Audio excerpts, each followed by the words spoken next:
هل ينظرون إلا أن تأتيهم الملائكة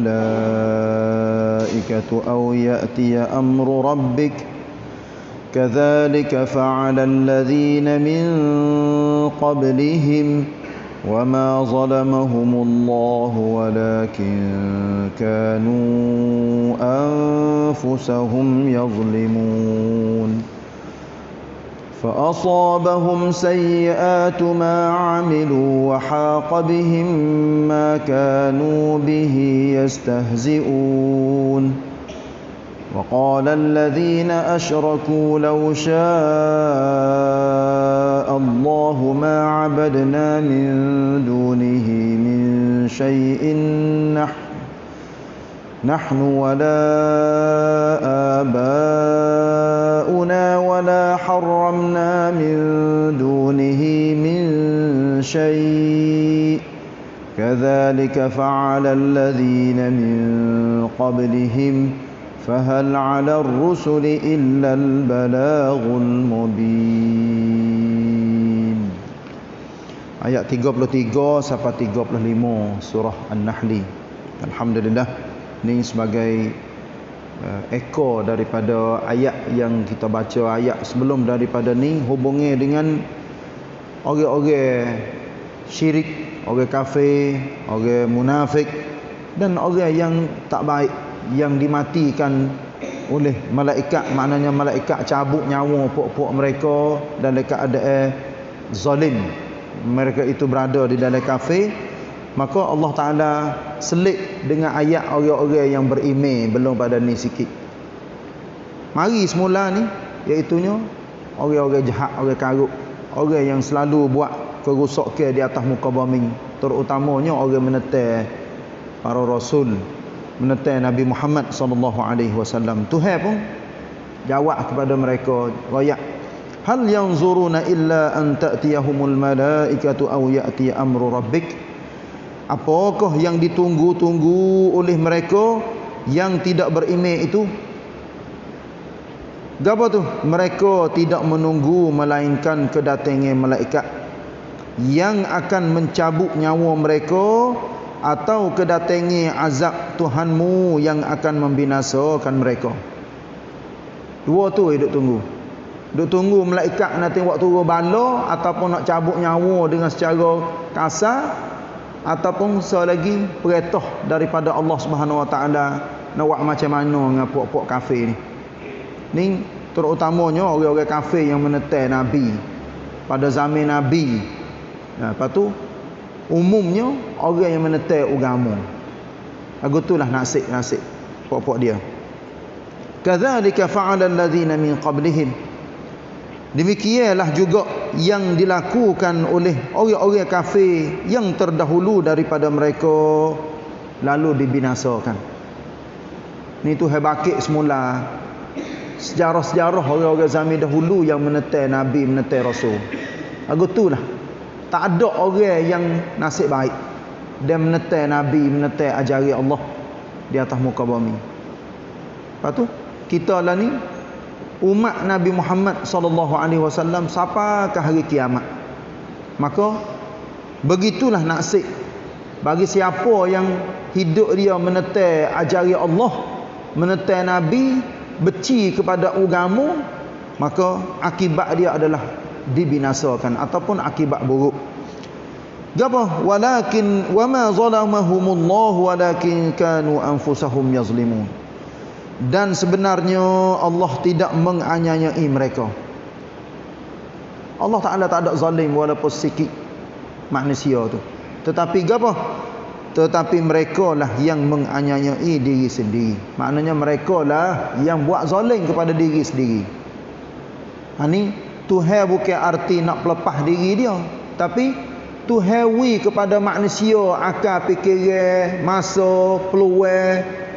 Bapa tak mikir, bapa tak guna akal fikiran, bapa tak insaf, bapa tak sedar. Gitulah soalan memang banyak. Sebab itulah Allah Ta'ala dia nak seksa manusia dunia dan lebih-lebih lagi di akhirat, di dalam neraka. Tuhan tak ada zalim walaupun sikit. Sikit lagi manusia akan terima belaka. Rakyat katanya dia salah sungguh. Dia tak kena sungguh. Dia kena tipu sungguh. Kena tipu kepada siapa? Kena tipu kepada syaitan. Kena tipu kepada syaitan mula-mula. Yang kedua kena tipu kepada hawa nafsu. Yang ketiga kena tipu kepada orang-orang belum pada ni. Yang duk ajar anak-anak cucu dia sapakah hari ni duduk di dalam kafe, duduk di dalam zalim dan sebagainya. Lepas tu kan kita kias sendirilah. Kena tipu kepada gapo? Kena tipu kepada jin. Kena tipu kepada sama-sama manusia hak rung tular. Sebab itulah ramanya manusia yang fasik, yang zalim, yang kafir, yang tak dengar ajaran Allah. Gitu. Ni Allah royak dengan umumnya manusia akan kena balasan-balasan di dunia dan wajib kena balasan di akhirat. Ayat 34. Fa asabahum sayyi'atu ma 'amilu. Oleh itu mereka ditimpa azab sebagai balasan perbuatan jahat yang mereka lakukan. Wal iazubillah. Ini tipu balasan jahat ni di dunia lagi kita tengok. Setengah-setengah orang Allah Taala balas di atas muka dunia, iaitu hidup dia tak senang. Penyakit, tak rusak dalam hidup, punuh ni sehingga dia mati pun mati dia dalam keadaan tak molek. Mati dalam keadaan kafir dan sebagainya. Hak ni jelas-jelas orang-orang kafir yang menentang agama Islam ataupun menentang agama Allah, cerita, hina, lagu tulah belakang. Ni bila kita tengok keadaan walaupun pandok tu herayak di dalam Quran, tapi hakikat yang sebenar bila kita boleh tengok keadaan orang yang menentang agama Allah atas muka dunia ni, lagu tu lah bila kita tengok dalam gambar apa orang pukul langit apa bombing rutuh bukit gepa bombing air boh nampak sub samran sukalah dia belum pada ni nampak suka ria belaka, tapi apabila kena bala pak tu barulah kita gambar katanya inilah akibat buruk bagi orang yang buat kerosakan atas muka bumi. Ada kira ni orang kafir ataupun orang Islam. Ada bahasanya orang Islam kita yang duk buat kerosakan di atas muka bumi. Nah, buat dosa besar dan sebagainya. Wa haqa bihim ma kanu bihi yastahzi'un. Dan azab Allah itu meliputi mereka sebagai balasan bagi apa yang mereka telah mengejek-ejekkannya dahulu. Ini azab Allah Taala hak tetap yang akan berlaku di akhir akhirat. Tidak ada siapa yang lepas daripada balasan Allah. Sama ada balasan baik ataupun balasan buruk. Hak baik itu alhamdulillah. Nah, innallaha la yudhi'u ajral muhsinin. Tuhan katanya sesungguhnya Allah Taala tidak akan sia-sia ataupun tidak akan picik pahala orang yang buat baik.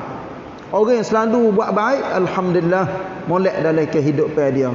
Innallaha ma'al ladzina taqaw wal ladzina hum muhsinun. Sesungguhnya Allah bersama dengan orang-orang yang bertakwa dan orang yang selalunya buat baik.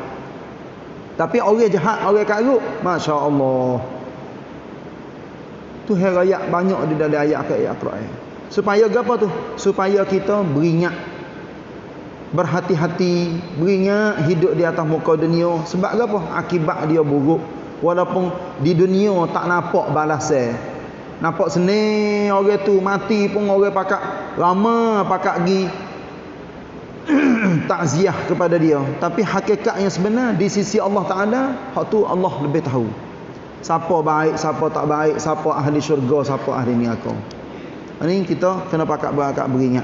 Mari ayat yang ke-35, hak ni orang-orang musyrikin.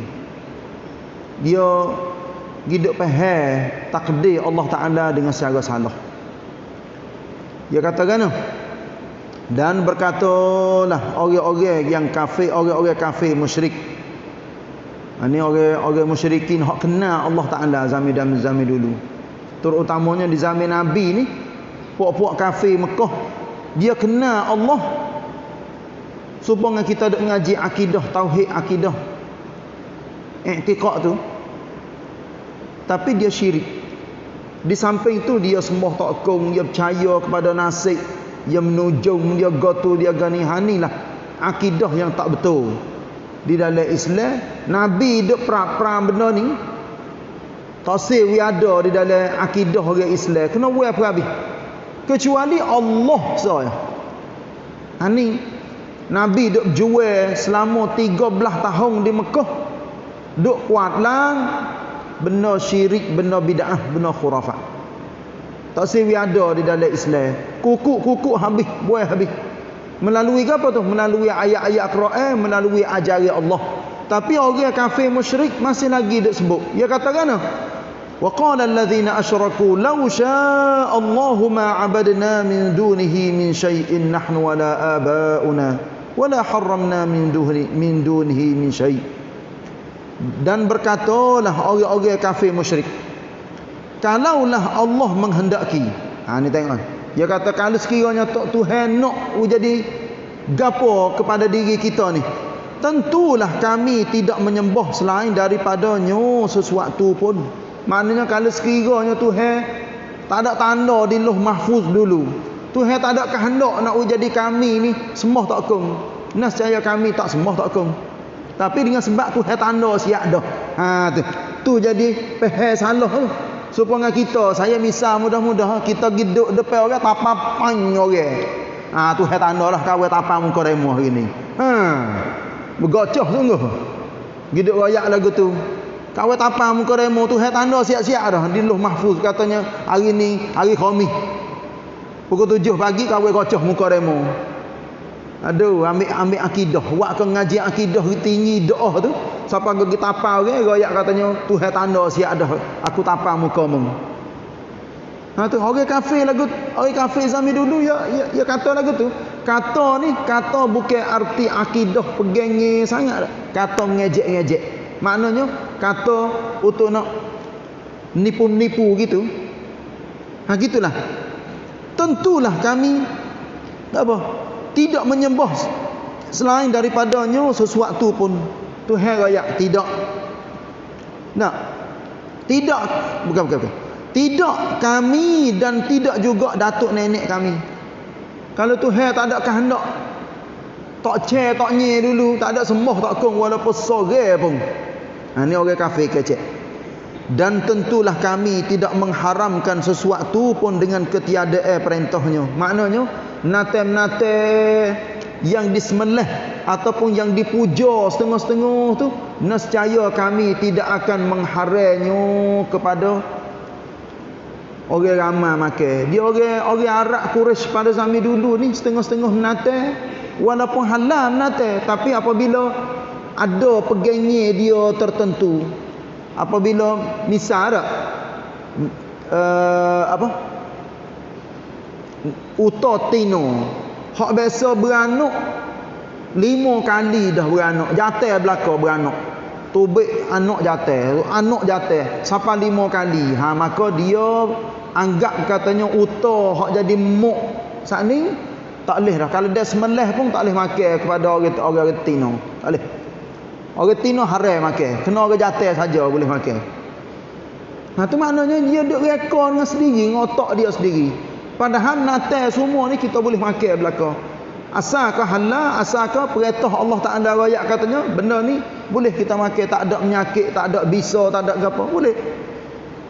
Tapi duk gi takut ketika sendiri dalam kelompok-kelompok dia. Demikianlah juga yang telah dilakukan oleh orang-orang yang terdahulu daripada mereka. Apa yang mereka katakan itu adalah salah semata-mata. Orang-orang zaman dulu pun lagu tu. Sebab tu dalam Islam ni Allah yang larang orang duk gi reka-reka dengan otak sendiri, duk gi buat hukum. Duk gi pandai-pandai sendiri tak boleh. Apatah lagi hubungnya dengan akidah. Hubungnya dengan pegangnya akidah. Jangan duk gi reka sendiri. Tak boleh. Tuhan royak macam mana maka macam itulah. Sebab Allah yang lebih tahu. Manusia pegangnya yang sepatut ataupun tak sepatut. Alhamdulillah. Tu adalah apa? Kata-kata yang disebut oleh orang-orang kafir musyrikin Mekah pada zaman dulu, ataupun orang-orang zaman dulu duk sebut lagu tu, duk wakut ketika dalam kelompok-kelompok dia sendiri. Tuhan pun royak. Kerana bukankah apa? Kerana apa? Bukankah rasul-rasul semuanya tidak bertanggungjawab melainkan menyampaikan kehendak-kehendak dan hukum Allah dengan cara yang jelas nyata? Tuhan pun tanya ni nak jadi jelas lagi kepada rasul, kepada semua manusia. Fahal 'ala ar-rusuli illa al-balaghul mubin? Dakkah rasul-rasul yang dihantar pada zaman-zaman dulu tiap-tiap yuk samai siapa ke Nabi Muhammad sallallahu alaihi wasallam? Dakkah semua rasul tu kerja dia siapa royak ajar tunjuk, tapi tak ada arah. Manusia ni ada hak dapat hidayah, tapi ramanya tak dapat hidayah. Inilah yang bila kita boleh gambar ayat-ayat pasal ni dalam cara hidup kita, kita gambarlah katanya orang kafir semua ni, orang kafir atas muka dunia. Bukan saya nak ayatnya takdir Allah Taala tu hak siap dah. Tapi pucuk boleh nak jadi kafir, nak jadi fasik, nak jadi munafik, nak jadi syirik. Semua tu daripada puak-puak dia sendiri. Hak duduk kecek, duduk mengajar, duduk royak, duduk pesan, duduk buat ketika, duduk buat sabson, go tu prapeni, watana tham siapa ke begadik. Tak kenal dah katanya siapa Allah Taala, siapa yang mencipta alam. Tak reti dah. Teragi tanya orang-orang kafir pada zaman lah ni, mungkin ada Allah. Allah apa nama? Allah apa? Araya. Aku tak kenal. Sikit lagi apabila siapa di akhirat dengan sebab apa tu? Tak boleh nak pergi ke mana dah. Mengaku panggil kepada Allah Rabbana belakang. Walaupun duduk atas muka dunia tak kenal sikit habuk Allah Taala, tapi bos apa di akhirat Masya Allah pakat panggil kepada Allah Rabbana, wahai Tuhan kami, wahai Tuhan kami. Tu mengaku molek-molek. Sebab itulah kita tugas orang Islam ni kena sapa Islam kepada orang, jangan marah kepada orang, jangan duk cerita, jangan kata huduh kepada agama lain. Tak boleh. Kena royak benda-benda hak molek dan benda yang boleh mereka itu kena agama Islam, kena Allah dan kena diri mereka sendiri, hidup di dunia sampai ke akhirat. Inilah kita berhajat kepada orang-orang yang bijak, kecek bijak dengan ilmu, dengan apa? Bila kecek jadi orang pakat boleh dengar, terima dan berasa kena belaka gapo hak dia royak. Ini kita kena pelik orang jadi banyak. Dan orang-orang lintong samong pet jadi banyak. InsyaAllah akan menjadi manfaat dan faedah kepada umat Islam dan jaya dunia akhirat. Wallahu a'lam wa sallallahu ala nabiyyina Muhammad wa ala alihi wa sahbihi wasallam. Wassalamualaikum warahmatullahi wabarakatuh.